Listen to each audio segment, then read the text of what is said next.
The term vandalism means an action involving deliberate destruction of or damage to public or private property. But where does this word come from?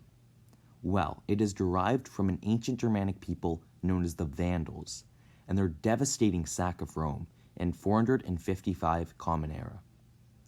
The Vandals plundered the capital city for a fortnight, pillaging the city's wealth, ransacking buildings, and enslaving its inhabitants.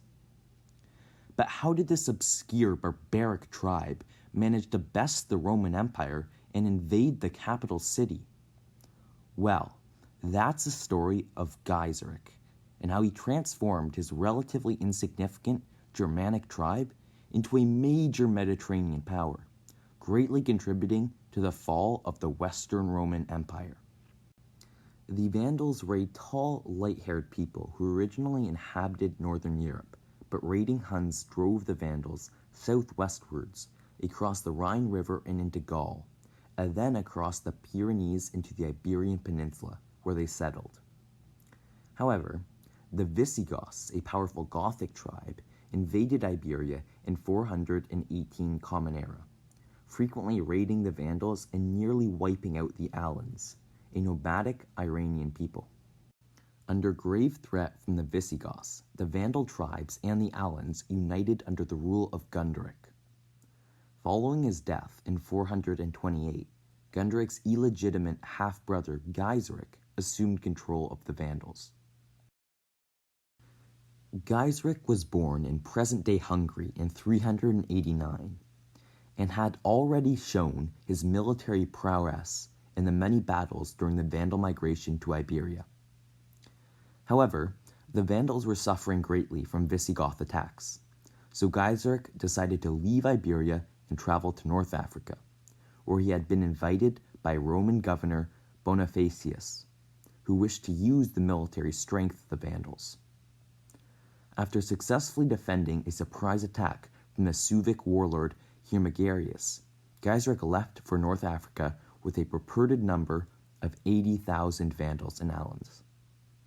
However, many scholars believe this number to be an exaggeration, and the true number may have been closer to 20,000.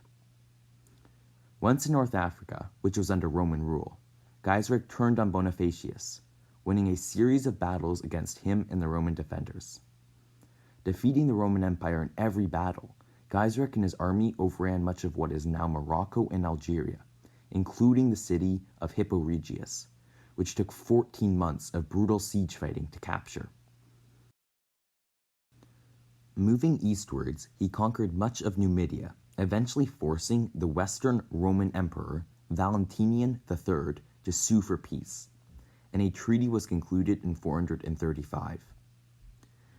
In 439, Gaiseric took the city of Carthage, breaking the treaty and finalizing his control over North Africa, having seized it from the Roman Empire. The Vandal control of North Africa, particularly the control of major Roman granaries, brought Gaiseric great economic success, allowing for the construction of a large naval fleet, which Gaiseric would use to challenge the Roman Empire for the control of the Mediterranean Sea.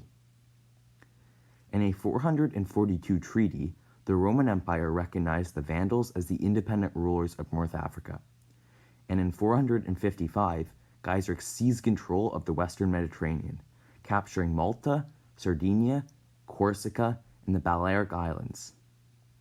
Using Carthage as a port, Gaiseric's fleet raided coastlines and plundered ships, establishing naval dominance over the Mediterranean Sea.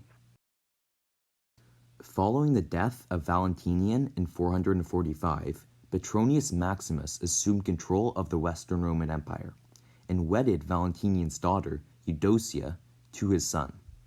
However, Eudocia was already betrothed to Gaiseric's son, Huneric, providing Gaiseric with a casus belli, an act justifying war. Claiming that these acts nullified the 442 treaty with Valentinian, Gaiseric and his naval fleet sailed from Carthage to Italy, landing unopposed in Ostia. From Ostia, the Vandals marched for Rome, knocking down the city's aqueducts on the way. Knowing the Vandals would easily triumph in any military encounter, the Roman defenders decided to try diplomacy instead and sent Pope Leo I to meet with Gaiseric. Leo begged Gaiseric to spare the city and its inhabitants, which Gaiseric agreed to. In exchange, the gates of Rome were opened to the Vandals in June 455. True to his word, Gaiseric refrained from destroying Rome and killing its inhabitants. Instead, the Vandals thoroughly plundered the city for a fortnight, pillaging all Roman wealth. The Vandals also enslaved many Roman citizens and captured key Roman figures, including Eudocia and the rest of the imperial family. Maximus was killed trying to flee the city. These important Roman figures were used as bargaining pieces for many years to come, and once in Carthage, Eudocia was married to Huneric. In 460, the Roman Empire began amassing a large fleet to defeat the Vandals and retake North Africa. The fleet gathered in Hispania, where the Romans enlisted the support of the Vandals' old enemies, the Visigoths. However, Gaiseric received word of this potential threat and launched a preemptive attack against the Visigoths and Romans, crushing their fleet in 461. In 462, Gaiseric returned the imperial family to Constantinople in an act of reconciliation, but the Roman Empire wasn't satisfied. Wishing to subdue the Vandals, retake North Africa, and end their pirate raids, the eastern and western halves of the Roman Empire united against the Vandals, sending a large armada against them under the command of Roman general Basiliscus in 468. Basiliscus anchored his fleet at Cape Bon, just northeast of Carthage, confident of an easy victory.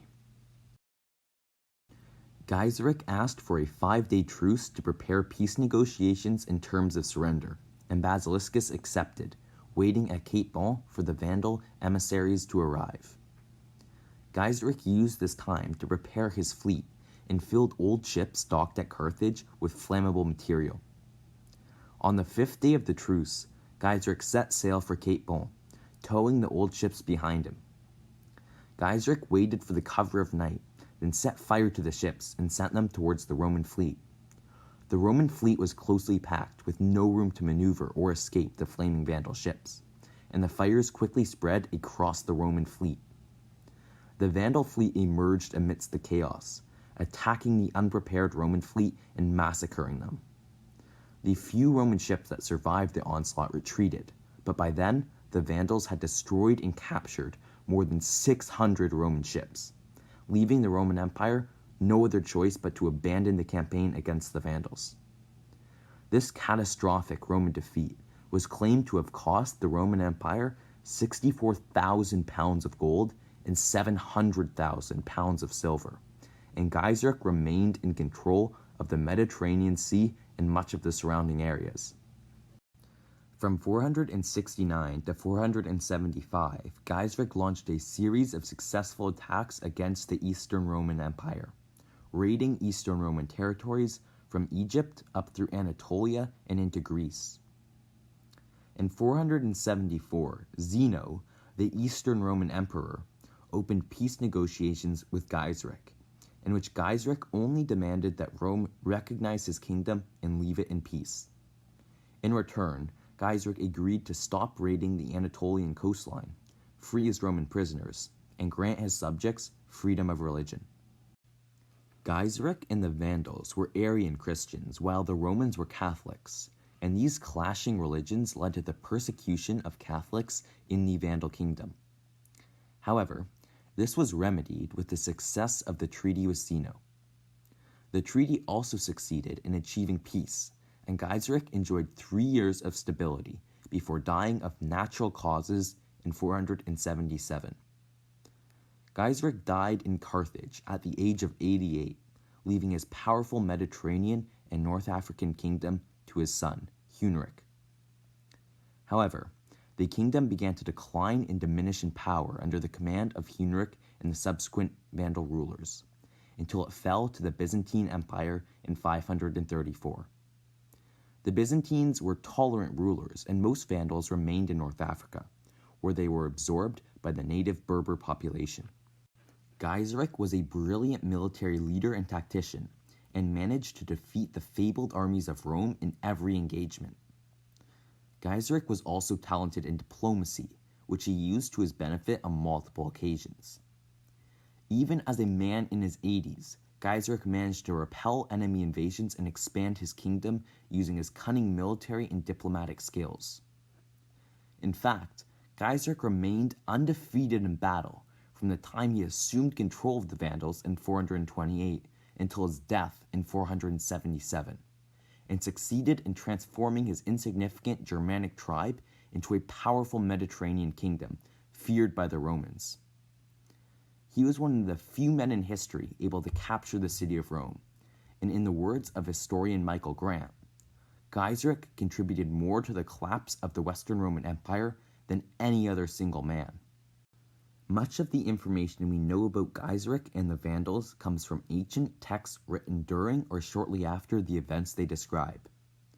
Some of these ancient texts include Getica, written by Jordanes, Historia Gothorum, written by Isidore of Seville, Historia Romana, written by Cassius Dio, History of Wars, written by Procopius, Naturalis Historia, written by Pliny the Elder, and Germania, written by Tacitus.